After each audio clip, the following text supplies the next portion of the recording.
Welcome to Sweet Life Beat Life. We hope this video helps. In this video, I will explain how to connect your Tacx trainer to Zwift. First, ensure your Tacx trainer is powered on and any necessary firmware updates are complete.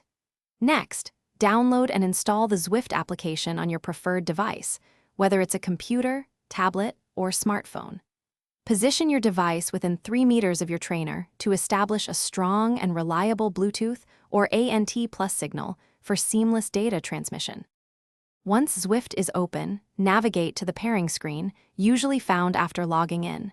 Here, you will see a list of available devices. Locate your Tacx trainer and select it. You'll then be prompted to choose the connection type: power source, controllable trainer, or cadence. Each option serves a different purpose, so select carefully based on your desired riding experience. For the most immersive experience, pair your Tacx as a controllable trainer.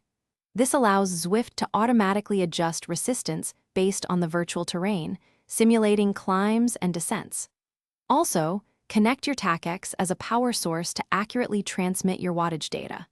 If your trainer doesn't provide cadence, consider adding a separate cadence sensor for a complete set of metrics during your ride. If you encounter connection issues, try disconnecting any other nearby Bluetooth or ANT+ devices that might cause interference. A simple restart of both your Tacx trainer and the Zwift application can often resolve persistent problems. Once all your devices are successfully paired and showing green, click the Let's Go button in Zwift to begin your virtual cycling adventure. Enjoy your ride. Thanks for watching. Consider subscribing if we helped you.